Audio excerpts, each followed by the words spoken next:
Welcome to Manifest the Big Stuff, an intentional manifesting tune-up, where you hear about cutting-edge manifesting techniques uniquely crafted to take advantage of powerful new paradigms from quantum physics.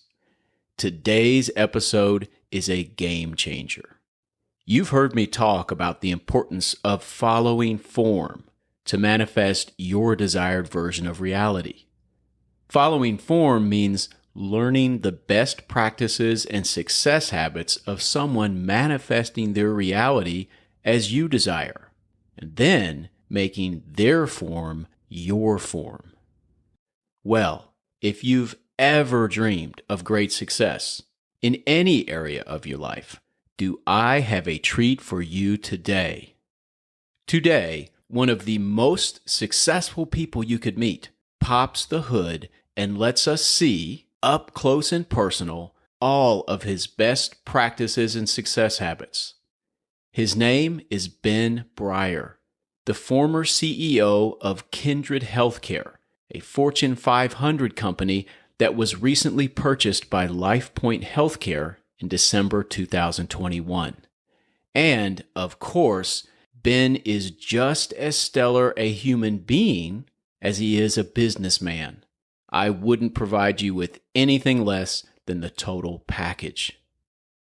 Today, Ben's going to generously lay out his blueprint for a wildly successful personal and professional life.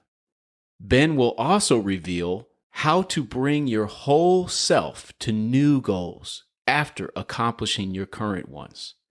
And you won't want to miss it when Ben lays out in specific detail his scorching hot top 6 tools for intentionally manifesting your reality as you truly desire. I'm Greg Kuhn, the Law of Attraction science guy, author of the life-changing Why Quantum Physicists book series, and your host.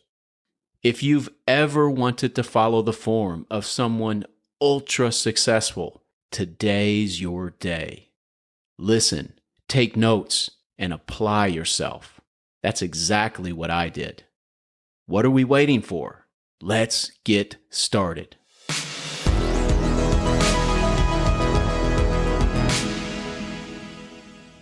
I'm joined today by a guest with professional and personal accomplishments, the likes of which most only dream about. Ben Breier. Ben is the former CEO of Kindred Healthcare. He stepped down when LifePoint Healthcare purchased Kindred in December of 2021.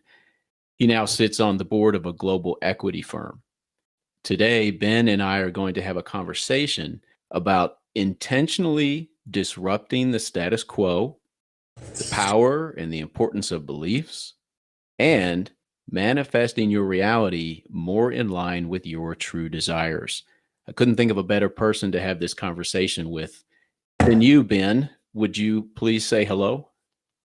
Hi, Greg. It's great to be with you. Thanks for having me on. My pleasure.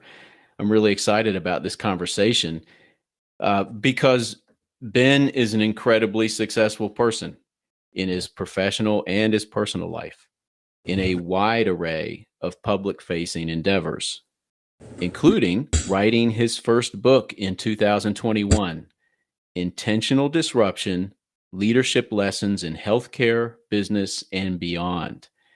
Congratulations, Ben. You know I love the book. I've even talked about it on Manifest the Big Stuff because it specifically helped me manifest a trip of a lifetime with my family. Can I tell you about that real quick?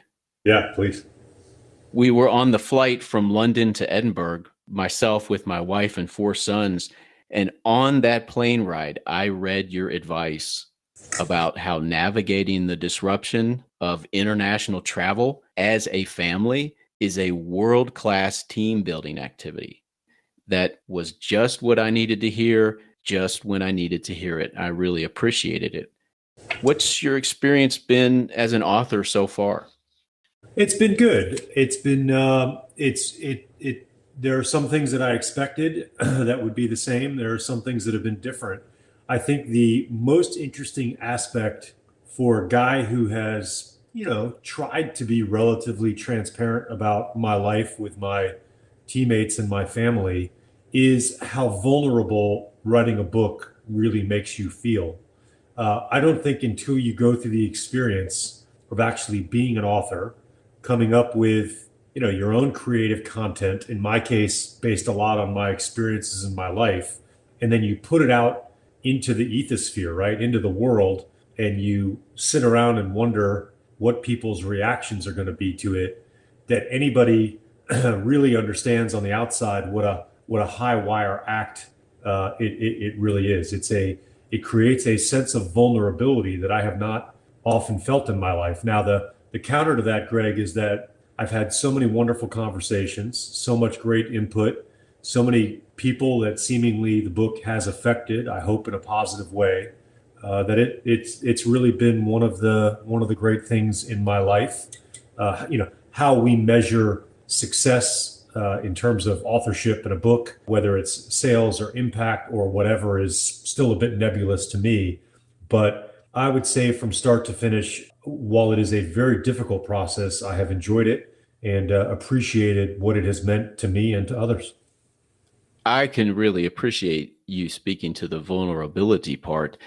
And truthfully, Ben, that doesn't surprise me at all, primarily because one of the things that struck me about intentional disruption was your authenticity. And in my experience, the more authenticity I bring to the table, the greater the potential for connection with others. And certainly, authenticity asks vulnerability of us, doesn't it?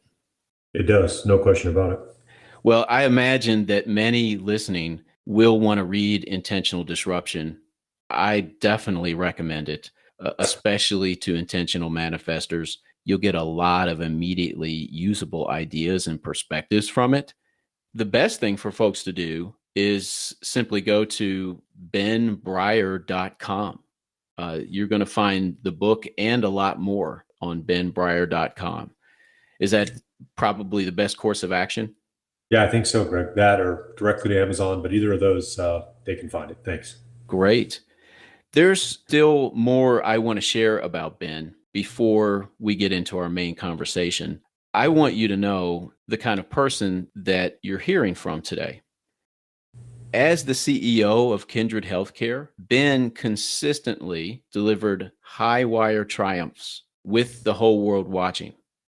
Before being acquired by LifePoint Health in December 2021, Kindred Healthcare was a Louisville-based Fortune 500 company with over $7.2 billion in annual revenue. At its height, Kindred did business in 48 states, had more than 2,500 sites of service, and employed over 110,000 people. Now, Ben Breier didn't inherit that company when he became CEO of Kindred in 2014. He built it during his 7 years. He was the architect and the engine leading and growing Kindred into a healthcare powerhouse. You must be very proud of your accomplishments in your time as CEO of Kindred, Ben. Well, thank you, Greg. You're very kind for those words. I am enormously proud of my tenure at Kindred and proud of the things that we accomplished. But, I want to say very clearly, and I mean this sincerely, that the revenues and the earnings and the growth and the deals that we did and the deals that we didn't do, and there are so many different transactions and things that happen in the course of a company. But what I feel the most grateful about, and it's important for me to say this because I mean it, is the sincere connections to the people and to the teammates that I had at Kindred. These are people who show up to work every day with their proverbial lunch pail. They put their hands on patients and care for some of the most vulnerable in the country, elderly, sick, people that need, loving, tender care. And it was my honor to lead them, to be their partner for as many years as I did. I witnessed time and time again thousands of acts of random kindness and a willingness to just put yourself out in a way that is really a blessing to the world. And I think the thing I miss the most and the thing I'm proudest about is this just incredible culture, a group of people that were focused on team, mission, values, doing the right thing, and ultimately taking care of patients in a qualitative way. I'm very proud of that. I miss that, and it was a great run.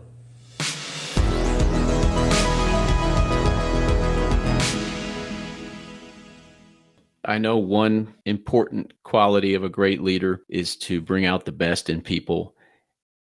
From what we've seen through the years during your time as CEO, I'd like to let our listeners know a bit about some of the challenges that you faced during your time at the helm at Kindred. For example, in 2015, you inherited an issue with the government that required a settlement, which I believe was ended up being $125 million, which you paid and still kept Kindred healthy and moving forward. And then again in 2015, you led Kindred's acquisition of Gentiva Health Services. And my gosh, that deal was a $1.8 billion acquisition. Then in 2016, you wisely divested Kindred from the skilled nursing facility business by selling that arm of the company to a private equity firm and ended up netting $215 million in profit in the process. Now, in 2017, out of the blue, you had to guide Kindred and your patients and the residents of Texas and Florida in general through not one, but two devastating hurricanes. When Hurricane Harvey hit Texas, and then 30 days later, Irma hit Florida.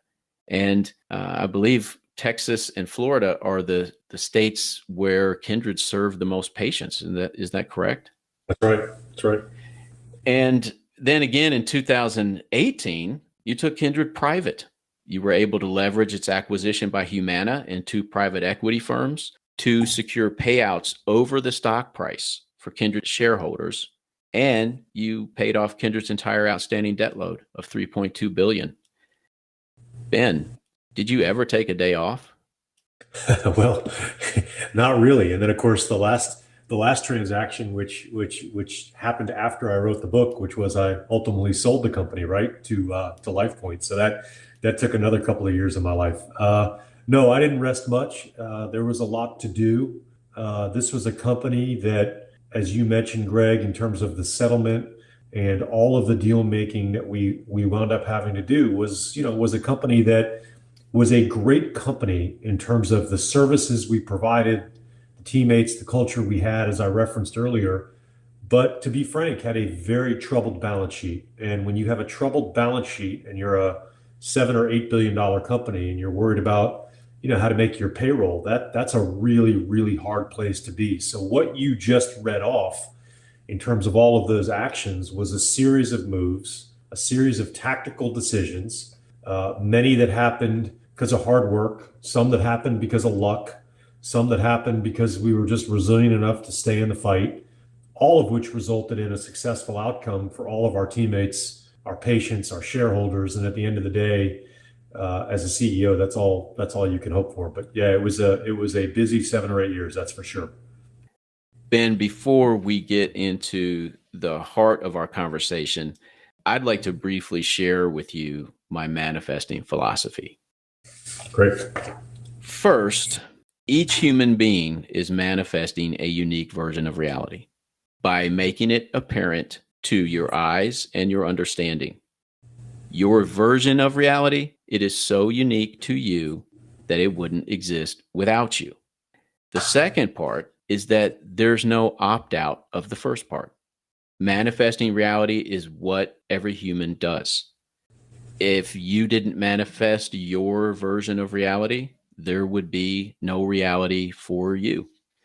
And then third, the good news, you get to decide how you manifest your reality. You can manifest your reality by default, maintaining the status quo, or you can manifest your reality more intentionally, disrupting the status quo. Disruption is a great choice when your reality is displeasing. I call that intentional manifesting. Now, Ben, you are not someone who quietly maintains the status quo. You don't keep your head down, you don't play small.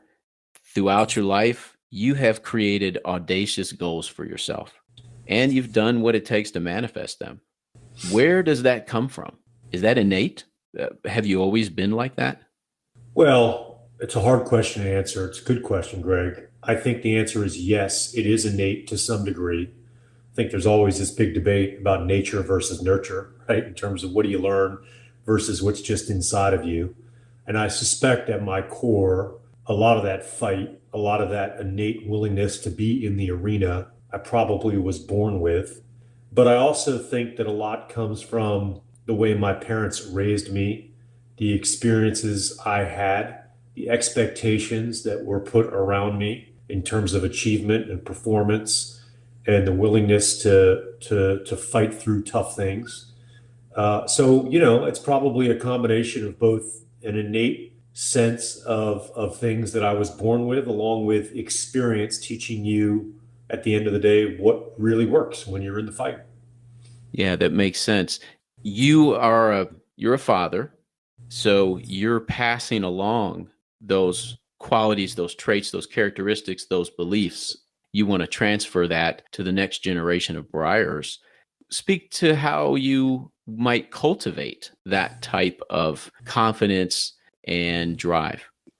I think the first thing is that for kids, I think that kids are amazingly perceptive, even from a young age. They watch their parents, they watch their actions, they learn, they listen, and in some ways, in fact, many ways, they emulate. So the first thing that I've tried to do in terms of, teaching my kids is trying to just be a good example. My wife as well. Not always easy as an adult, as a parent, as a busy person, as somebody going through, and Lord knows we're not perfect. But my kids know that if their view of what I have done is quote unquote success, right? However you want to define that, that there has only been and will only be one path that they can follow to achieve that kind of success themselves.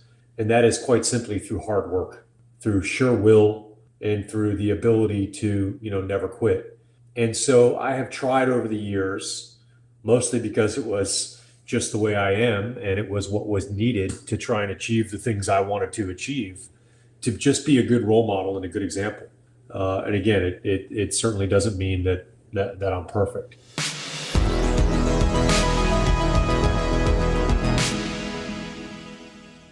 There are a couple of things that I think come with that setting an example in terms of some of the things that I've talked about with my kids in their life.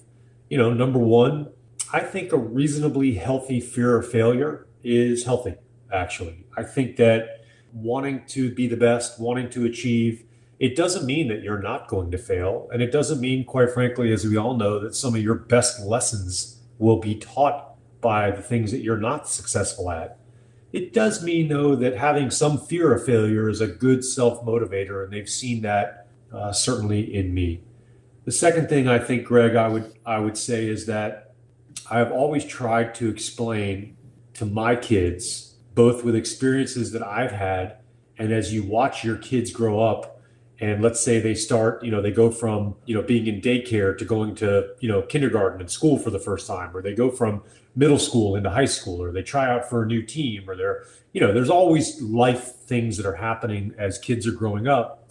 What I've tried to explain to my kids is that I have seen time and time again that where I get the most personal growth in my life is when I do things that make me feel a little bit uncomfortable. Maybe it's going to do that public speaking event that you didn't really have to do, but somebody asked and yeah, I don't know if I want to do it, but you went and did it. Well, how did you feel after that? Or trying out for that team, or trying some new experience, or learning how to ski, or learning how to do this. Those are where we all find, I think, the most personal growth. And I've tried to explain to my kids that sometimes that's really uncomfortable, but it's that uncomfortability that is where you really sort of learn the most. And I would say the last thing that they have witnessed from me and that I have tried to impart on them, and you read it in the book, quite a bit. I think being on offense is important in life. I think that there is a tendency, because it's easier, to live within the status quo. And I have, as you said so artfully earlier in our conversation, Greg, really never believed that the status quo was a place that's comfortable for me. And I've kind of tried to impart that on my kids who, as we all know, generally like to live within the lines of that status quo as long as they can. So those are kinds of the examples that I've tried to set. Yeah, I can appreciate that. You know, you mentioned that fear of failure. I One of my favorite ways to build that into my life or as a positive tool is to create as much accountability for myself as I can. Being transparent in that way, where I'm being honest with other people about what it is that I'm doing and accomplishing, so that they now can see whether or not I did it or accomplished it. Interestingly enough, to do that, I've also found requires me to be very honest with myself about those things first and foremost, and then go outward. But I love that type of accountability. Ben, we've spoken about the importance of beliefs before, and definitely beliefs are a central theme running throughout intentional disruption. I talk about beliefs all the time as well. Our beliefs are always being reflected back to us by our reality. I describe that as setting the stage for us. If we're the actor going out to perform, our beliefs are setting the stage and hopefully creating the best possible environment for us to succeed. I definitely have seen in my life the importance of aligning my beliefs with my desires for my life, with my desires for reality, especially the more important that part of my life is. Will you talk a little bit about what role beliefs have played in your life? Well, I think they're such a core part of our ability to navigate a complicated world. If you don't have some core foundational beliefs that you can come back to at times of difficulty, it becomes very hard to, as I said, navigate this challenging world. So, I have a core set of beliefs that, certainly I'm happy to talk more about if that's of interest to you and your listeners, Greg. But certainly at its broadest sense, having a core set of beliefs that you are able to rely on is critically important. There's no doubt about it. So would you characterize yourself as someone who is intentional about your beliefs?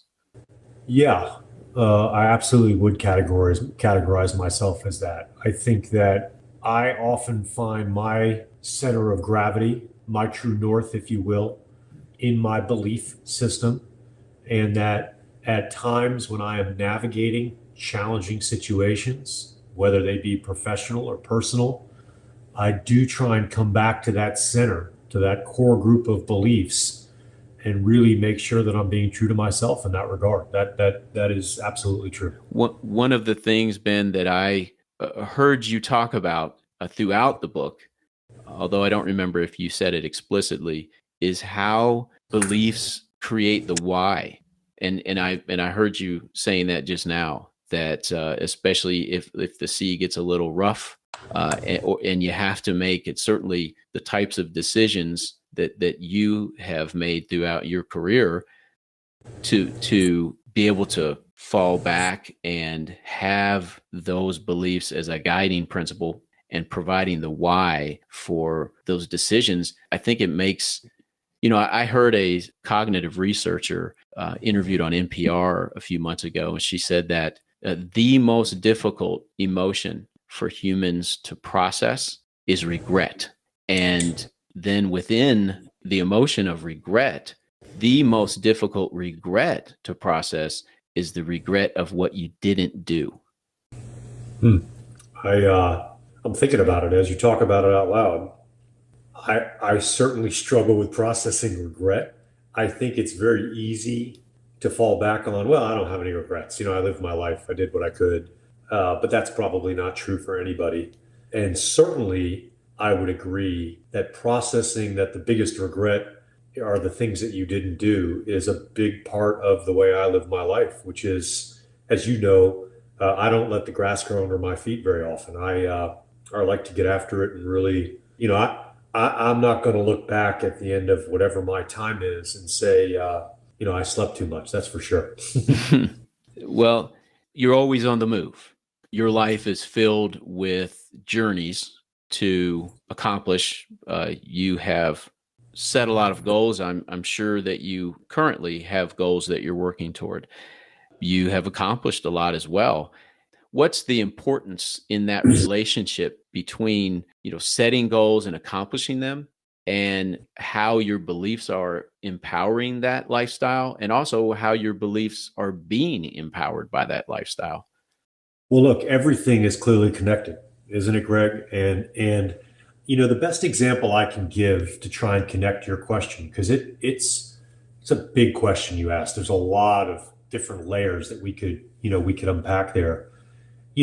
I think that in order to be successful, at least for me, having discipline and being focused, not just on goals, beliefs, and ultimately actions, which are what all of these things are, that you really have to be organized. And you may be organized in your beliefs and your thoughts. You may be organized in your schedule. You may be organized in in the various things that you're trying to do. But for me, that's what works best, is to be really process related.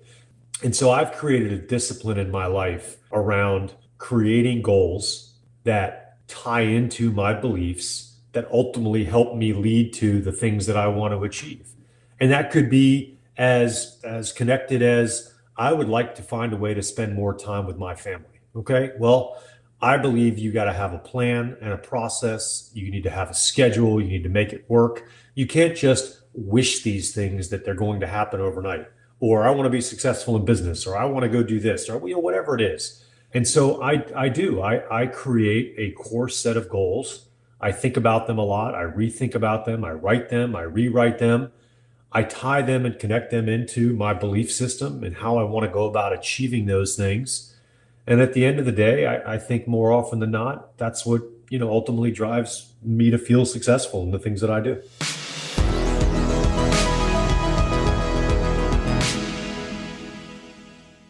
The journey itself has value. Oh, there's no question the journey itself has value. I think it is very hard when you're in the middle of that journey to recognize it sometimes, if we're being totally honest with each other. I think, you've said this to your kids, I've said this to mine and to my teammates and many people around me.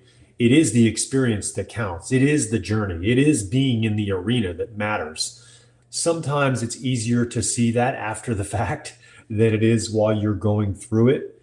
But experience tells us, and the more times you go on that journey, that the uncertainty, the wondering if you're going to succeed, the dealing with the various stresses that come from not knowing what the outcome is going to be, that's really where the action is. So there's no doubt about it. The journey is everything. And look, I'm a good example of that. I worked at Kindred for many, many, many years to try and right size the company and try and do the right thing so that somebody ultimately would find value in it, and that we could protect, as I said earlier, shareholders, customers, teammates, et cetera, patients.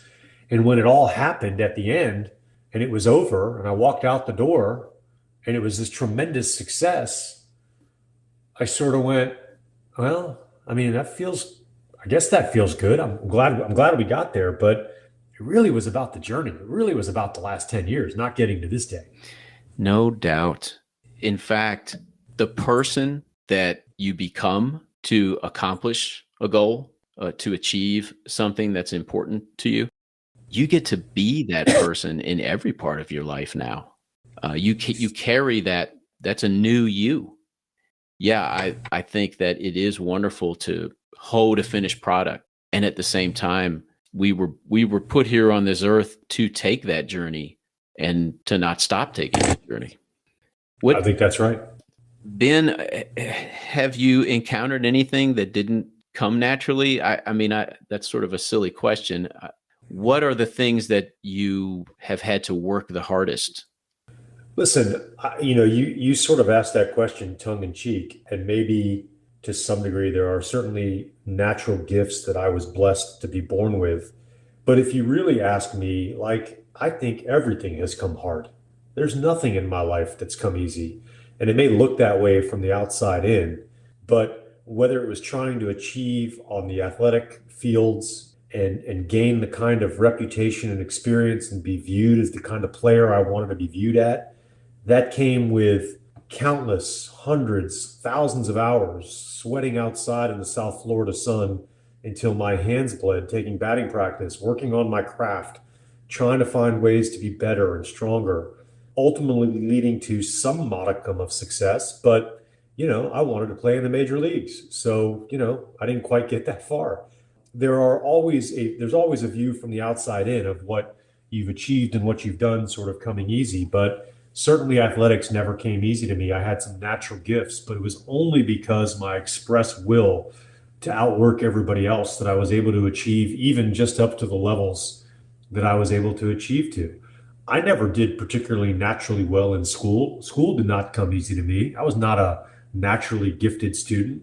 I probably had to study harder than most just to kind of get through the things that I needed to get through. But I knew that if I didn't get the level of grades and of achievement on test scores and things that I needed, that it was going to preclude me from getting to the next stop. But certainly it never came easy. In my own career, Greg, I've moved 7 times, picked up my family and moved across the country 7 different times. I've been blessed to be able to stay here in Louisville for a long time, but that was really more by luck than really by choice. I have been willing to take chances and risks and difficult experiences, jobs where the outcome was certainly not, success was certainly not guaranteed, and put myself in positions time and time again where if things went the right way and I willed it the right way and I used whatever combination of brains and luck and skill that I had, I might be able to come out of it successfully. But I can't really describe a single experience in my life that's come easy to me, quite frankly. And yet, from the outside looking in, maybe it looks that way, but certainly that's not the way, I view it. Well, let me follow up. Quite frankly, the number of people that anyone's going to talk to that have had the level of success you've had, it's a very small part of the population. Knowing that, what I imagine when Ben Breier looks at the next challenge, whatever that is, the next goal, based on your track record, you would have complete confidence. Is that an accurate statement? Was there a time where you didn't have that much confidence? The track record has built it? Or are you just as hungry and rolling your sleeves up to take on that process as you were the first time you took your first really big step? Whew. I get a little emotional talking about it, actually. I'm 51 years old. I could be retired and, slurping, whatever's at the beach if I wanted to be. And yet I am today working in a new firm, at a new job, in a new career with as much uncertainty and as much anxiety and as much unknowing about the path of success as I did when I was 21. Now, I have certain foundations that have been put in place, certainly a loving wife and family here to support me, a safety net in which really no bad outcome is going to happen. But it's got to serve as an example either of my psychosis and neurosis or of my desire, or maybe it's a little bit of both, Greg, that I'm trying something new, just as I've described in our conversation, getting outside my comfort zone, learning every day, not feeling overly confident about what I know and what I don't know, to try and achieve yet again some new modicum of success. Not just the sense of success and achievement, but at this stage of my life, it's all about learning new things and finding places to motivate me and ways to challenge the status quo and keeping my mind active and working. And so I've chosen to do that. So the broader answer to your question and what really, sort of got me worked up. Look, I'm a big believer in experience.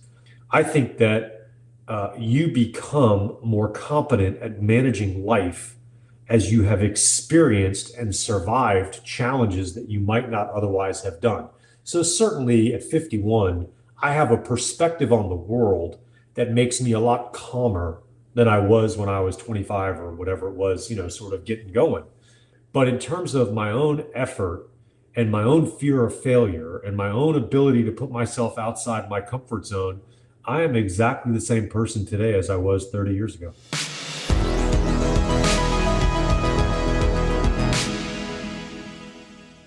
So you, in principle, are still doing the same thing in the sense of being fully present, being alive in the moment, not shirking away from what this earthly world, is offering you, this wonderful opportunity, and you still don't know exactly where that's headed.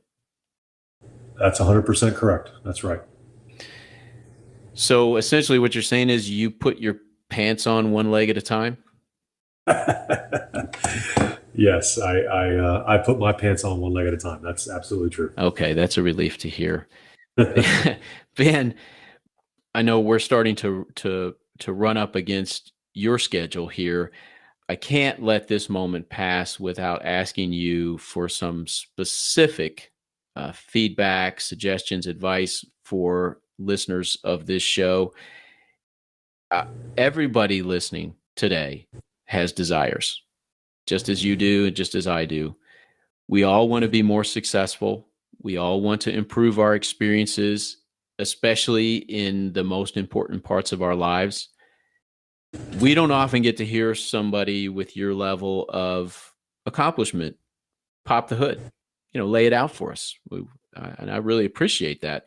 Before you go, what advice would you have for someone trying to manifest their life differently, especially in an important area of their life?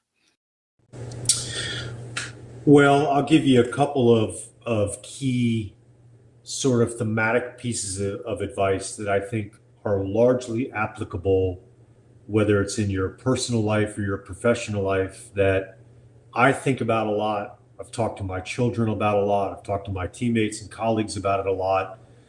And it's not overly ethereal. It's sort of, I think people can put these into practice. So I'll give you, I don't know, let's see if I can rattle off. There's three or four or five maybe that I think are pretty good. Awesome. The first piece of advice I would give to people, I'd say take a deep breath. It's going to be okay. Just breathe through it. At moments of stress and trouble, difficulty, I remind myself a lot. Just kind of breathe through it. It's going to be okay. So that's kind of number one. Number two, I think that people feel pressure to make decisions on important things faster than they need to. Now, I don't mean that you should procrastinate, and I don't mean you should put things off forever. And I think that sometimes not deciding is making a decision in and of itself. But I always tell people, don't decide really important things until you absolutely have to. So be patient in your thought process around that.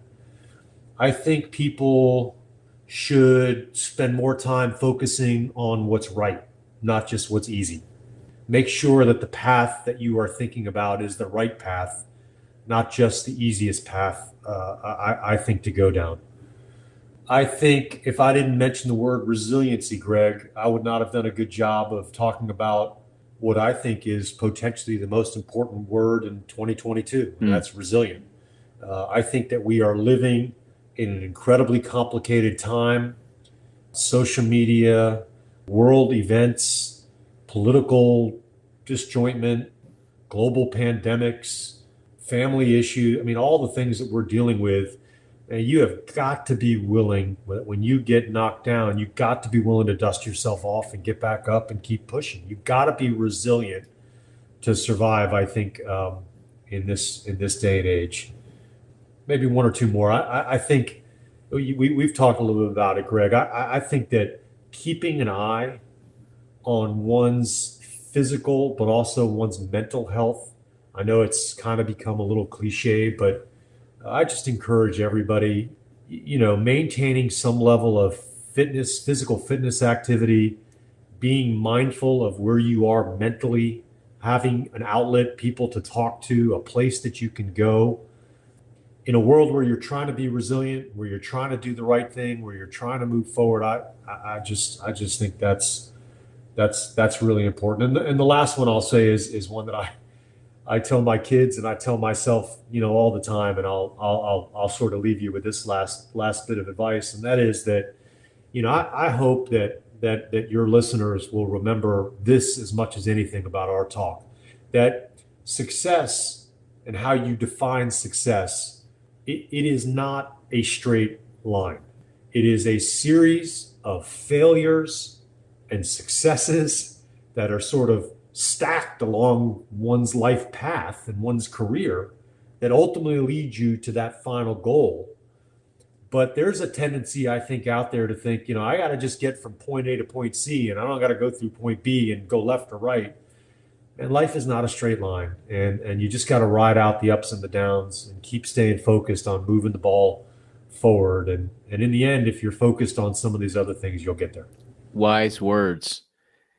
Ben, thank you so much for your time today. Is there any gift more precious than your time? I really enjoyed the conversation. I don't know how often you get the opportunity to speak to these types of things, but I really appreciate that you went here with us today. I firmly believe that you and I seized the opportunity to create something valuable today from our conversation. Well, Greg, thanks. It's been great being with you. And, I always appreciate your kind words and your thought process as well. You're one of the terrific thinkers out there as well. And so it's been great being with you. Thanks for having me.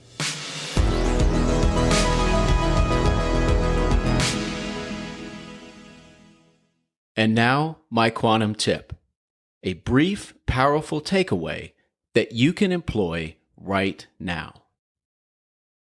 It's easy to disqualify someone's advice, experience, or even their lifestyle. And sometimes you should, when you don't admire that person or wish to emulate their successes. Just be careful about dismissing out of fear. Remember, almost any time your beliefs are challenged, you're going to experience some measure of a fight or flight response. So, when you have reason to listen to someone, but you're still dismissing them, take some deep breaths, recenter yourself, and remind yourself that you don't need to compare your insides to their outsides. Thank you very much for being part of this explosive episode. I'll be bringing more successful people to manifest the big stuff over time, so they can also pop the hood and let you see their best practices and success habits, just like Ben did for us. If you found this episode valuable, please let me know by using my website contact form or even leaving me a voicemail by clicking the microphone in the little blue circle at the bottom right of my site, whyquantumphysicists.com. And while there, make sure, please, that I can stay in touch with you by downloading my emotional reference chart for free and your free copy of my introductory and foundational book, How Reversing 7 Words Can Change Your Life. I'll only use your email to stay in contact with you about manifesting. Thank you again for your time today. I love that you're a part of this. Let's reconvene and do this again real soon.